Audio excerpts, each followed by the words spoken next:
Hello, Kat here. So today I'm doing my May wrap-up and it's very hot. So I just filmed the thumbnail and I have a ton of books to talk about. I read 27 books this month. There are only 31 days in the month and I think this is the best month that I have ever had in the year. I think it's the best month I've had in a very long time. Anyway, yeah, so this month a lot of the books I read were really amazing. I just have a few books that have a low score and then all the other ones are really high, like over 4 stars. So I think it's because I've been ordering books online, so I've been listening to what other booktubers say and I've been thinking like, is that something I would like, or is that booktuber someone whose tastes usually gel with mine? So then just a lot of the books that I read this month ended up being like really well suited to my tastes, so I'm really excited to talk about them. And so, yeah, let me just break it down for you a little bit. So out of the 27 books, 20 of them were novels, 1 was a collection of short stories, 1 was a collection of poetry, and 5 of them were bonbon books, which are romances that I will not be reviewing. So, out of the 20 books that I read, 10 of them are YA and 10 of them are adult fiction. So yeah, without further ado, let's get into it because yeah, 27 books, 27 books is a lot, so clearly I can't talk about them all in one video, so I'm going to break it up into 2 videos. This video being the first one, I will start with my lowest scored books and then go up from there. So yes, without further ado, let's just jump on into it. Okay, so the first book that I'm going to talk about this month is The Bastard of Istanbul by Elif Shafak. So this is actually Hiroshima's Book Club of the Month pick for May, and it follows Asya, who is a 19-year-old girl in Istanbul. She's trying to find her own place in the changing landscape of Turkey and also her own place within her family, which is comprised of 4 sisters. So this is a women-based novel and it follows them throughout their life. The 4 women are very interesting. There's a tattoo artist, there's a hypochondriac, there's a school teacher, and there is a soothsayer. You'd think that it would be very interesting, right? But it's not. I read 100 pages of this book and then I DNF'd it, and I often don't DNF books, especially when this book deals with something I don't know about. So the history of Turkey, also there's mentions of the 1915 Armenian genocide. However, the novel mostly focuses on the women and their family saga, basically their family drama, and I'm not a fan of family drama, so it was not interesting to me at all. And also, I just hated the writing style, honestly. Hated. No, I just hated it. And like, I didn't want to not read it because I have never missed like a book club in Hiroshima since I've moved here, but I just did not want to waste my time reading this. Like, oh god, no. So anyway, yes, clearly there's no rating for this book. It's a DNF, but basically it's like -1. Like, do not read this book. Sorry, but the first book that I talked about is a DNF, so yeah. Oh well, moving on to much better things. So, oh, that is a lie, because the next book, since we're doing it in ascending score order, is also low on the list. So this is The Lust of the Libertines by the Marquis de Sade.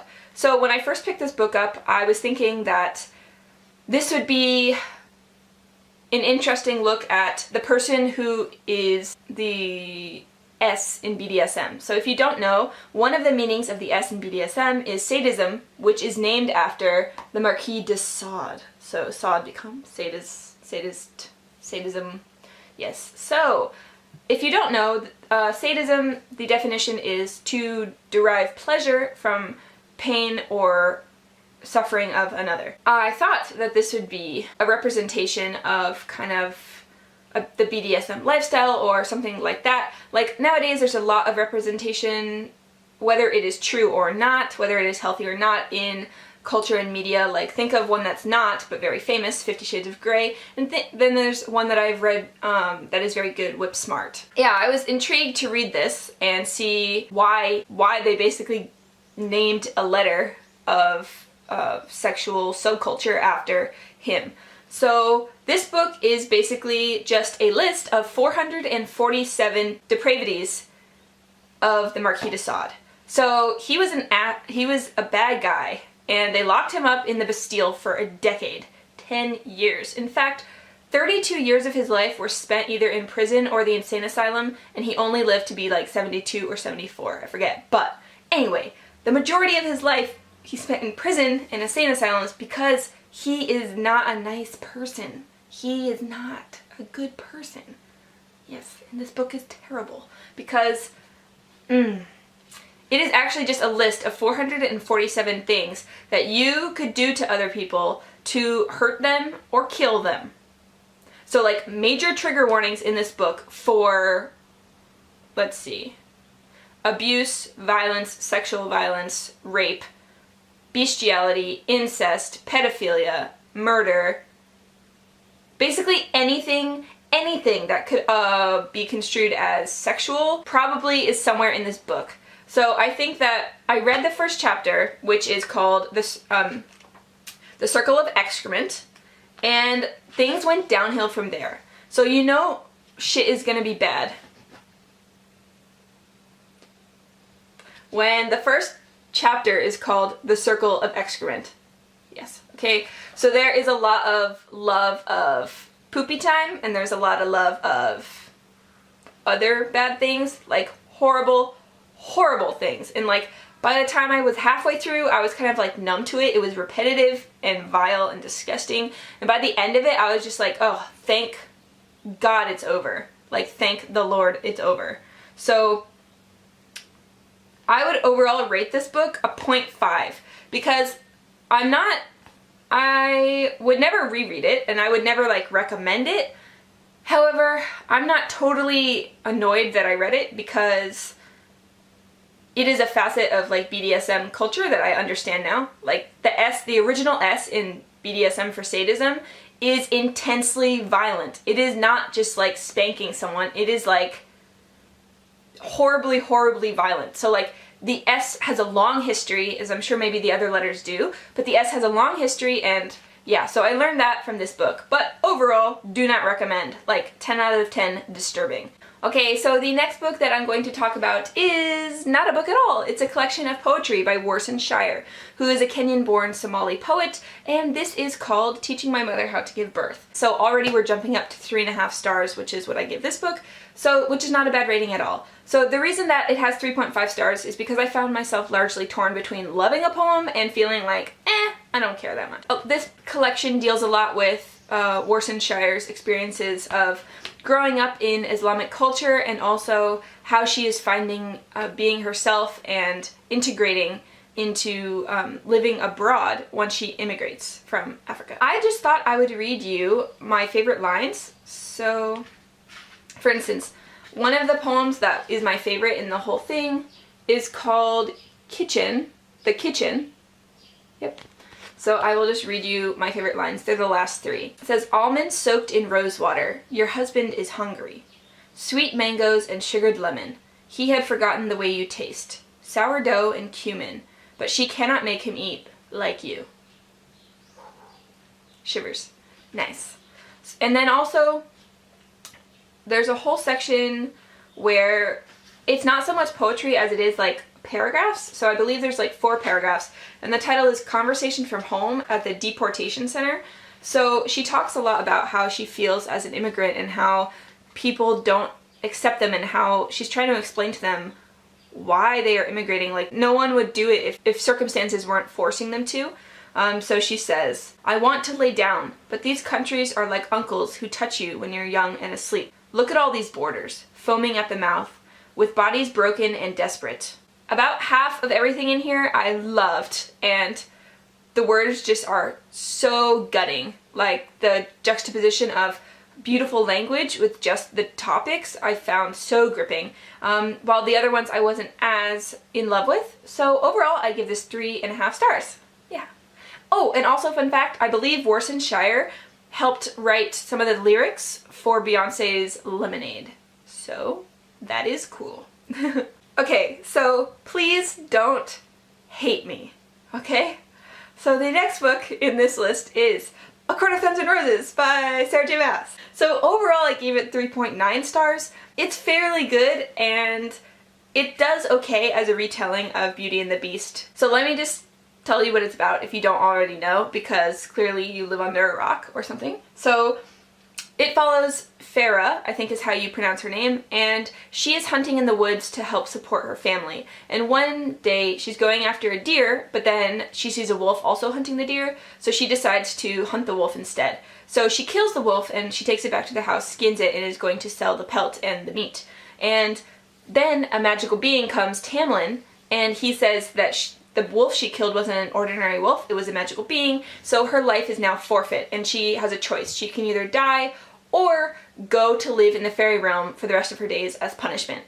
So from there, the story goes on and in the magic realm, and obviously the world building is very cool. There are some elements that were just amazing. I don't know how well it does as a Beauty and the Beast retelling though, and the reason for me that it got 3.9 stars is because my favorite part about the book was the action, and the end action is just amazing. Like that whole scene when they move to that last location, you know what I'm talking about, it is so good. So good. Like seat gripping good. But the thing that I didn't like so much about this book is the development of the romance. I didn't believe it, and I know that you're supposed to suspend some disbelief, but I can suspend disbelief, you know? I have that ability, but it was just too much, so I didn't believe it. I just couldn't really accept the way that the relationship was built, and I also was not rooting for the relationship. I was rooting against the relationship, so I'm not sure if that was supposed to happen, if I was supposed to think, oh my gosh, they're great together, it's amazing, because that did not happen. I was like, please, no! No, please don't do this, please don't. And I mean, I think I'm just a shit person. I'm just a trash person because I always root for like the broody bad guy. So you know who I'm talking about. In the end, there's like the possibility, the like faintest glimmer of a ship, and I am on it. I have built the ship, I'm on the ship, we're sailing away, and the one that was the whole point of the end, I largely forgot about, so in my daydreams about the other ship. Overall, 9.3 stars, so yeah, finished. So the next book I'm talking about is a far cry from anything that I have just talked about, and it is The Wanting Seed by Anthony Burgess. So Anthony Burgess is famous for A Clockwork Orange, which like everyone has heard about. But I was really intrigued by the idea of this book, which is that overpopulation has made the world have massive food shortages and also caused disasters. So as a way to like encourage less children, suddenly homosexuality is the lauded form of sexuality, and so if you present as a homosexual person and if you are in a homosexual relationship, it is seen as very like responsible as a global citizen. You're being a really good conserver of resources.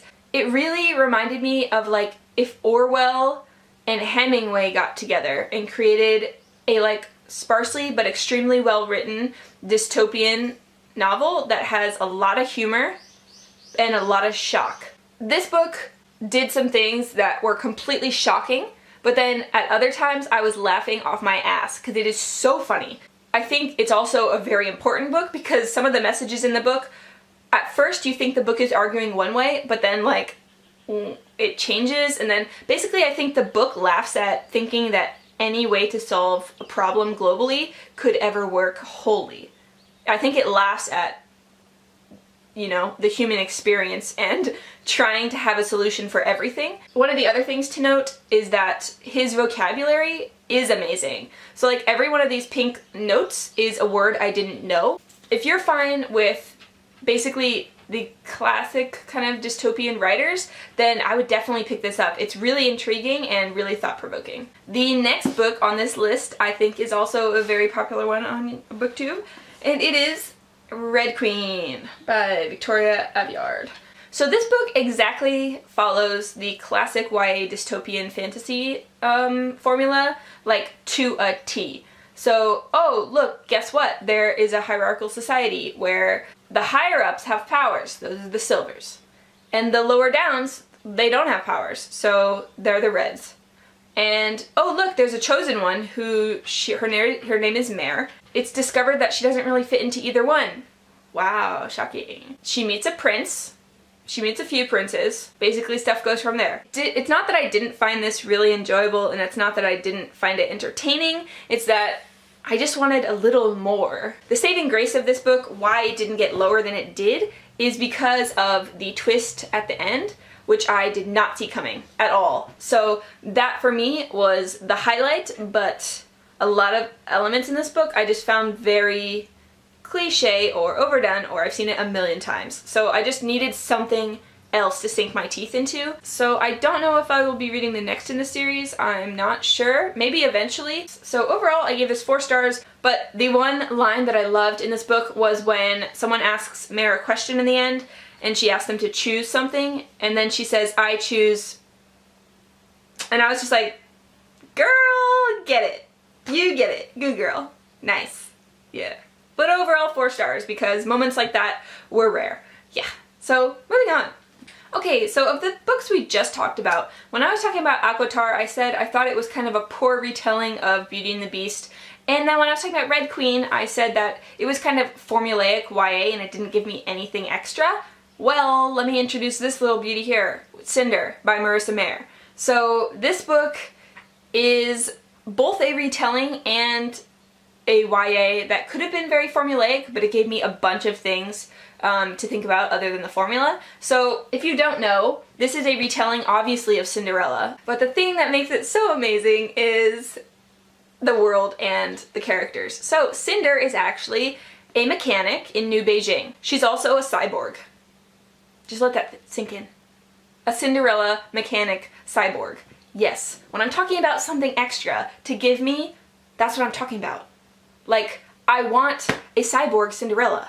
I want a mermaid. I want a unicorn. I want something else. Give me something else. So this book is amazing, and I really loved it. The main character is Cinder, and she is part cyborg, and she's living with her family, and also with Iko, who is the family's robotic helper, and also her personal friend. And so one day the prince wanders into her stall to have her reboot a robot, and then kind of things go from there. And speaking of the prince, I loved that their budding attraction to each other was not the point of the novel. Thank you so much. Because the action and the development of the characters as their own people, and also what is happening on the world, I thought took a stronger stance, and I really enjoy that. I don't like it when the action suffers for the romance. I prefer it if the romance is more of a long haul, a slow burn, and the action is high paced, because I'm here for the action. I'm here for the cyborg Cinderella, but I'm also here a little bit for romance, but mostly for the action. So that was nice. The reason that this book gets 4 stars is because of 2 things: predictability and the end. So predictability, I knew the big reveal in the first few pages, so that kind of sucked a little, because I would have liked it to be a more clever or subtle thing, which it wasn't. But then the other thing is the ending. So the ending is so clearly a segue to the second book. It's a total cliffhanger, which is just so upsetting, and yeah. I really liked this book and the world, so I will probably get around to reading the others in the future. All the books that I kind of just mentioned that are YA, trilogies, or they have many, they're all good. I don't have anything against them, but they're also not burning me to read them. Some books, you read the first one, and you are just on fire, for the next one. I will suffocate if I don't read the next book right now. So yeah, kind of on this list, it's kind of the ones I read that I was like, okay, yeah, I don't regret it. It's pretty cool. But as we get higher up into my list, the top 10, there are, I think, 2 trilogies there that I immediately, I was dying to read them. I straight through one sitting. So yeah. Anyway, to the last book in this video, which is The Vegetarian by Hong Kong.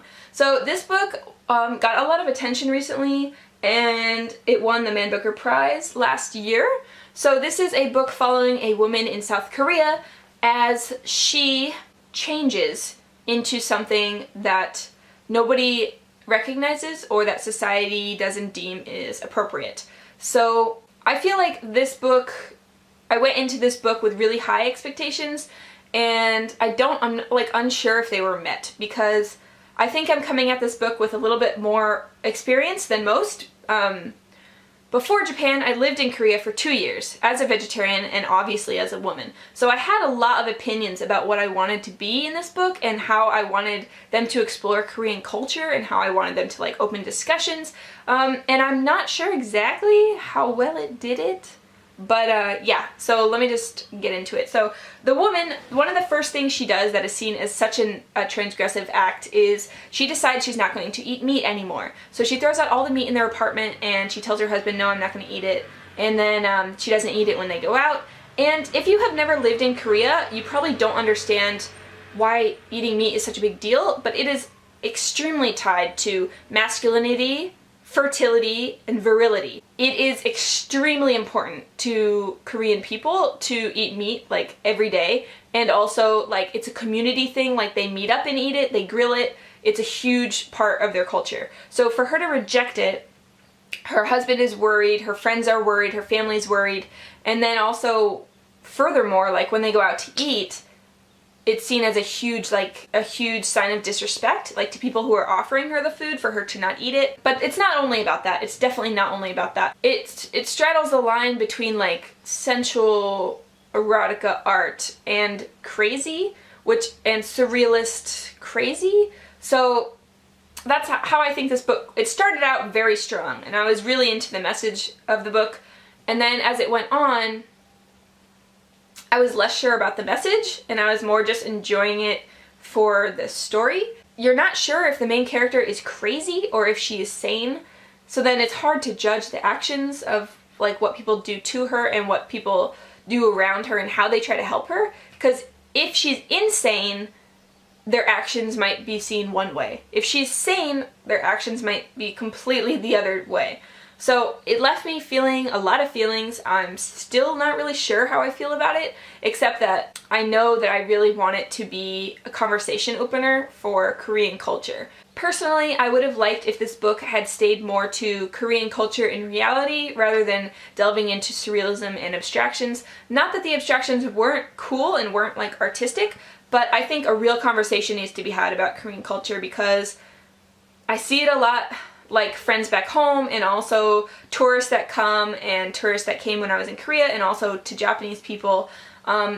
Everyone is largely taken in by the propaganda of Korea, which is K-pop and glamour and kimchi and bibimbap. And let me tell you, it's not like that. That's only in Seoul. That's not real. It's not real at all. So Korea is so far behind modern times, but they don't want anyone to know. So everything that's exported is largely propaganda, and it's just amazing to me. So I really want more books like this to come out to show kind of the reality of Korean society, because right now in Korea, currently, men are valued over women, age is valued over ability, and appearance is valued over reality. So it has created this superficial society. So it gets me a little angry when I see their propaganda working around the world, but isn't that the point of propaganda? But when I try to explain to people that Korea is not actually like that, it's harder for people to see that fact. So I don't know how I feel about this book, but I feel like it's a step in the right direction. So overall, I give it 4 stars, and I'm hoping to see more like this and more from Korea that really talk about Korea in reality instead of Korea as they commercialize it to the world, because something definitely needs to change. So, yeah. Okay, so that wraps up my first half of my May wrap-up, and I'm sorry it's getting so long, but, you know, needs must, and I read all these books, so yeah. I hope that you enjoyed this wrap-up. Please look for my next one, which will be my top 10 of the month. So, I didn't really rank these because they're kind of the second half, but the next 10 are my favorites of the month, so yes, please look forward to it. And I hope you are having the most lovely day, and I will talk to you soon. See you!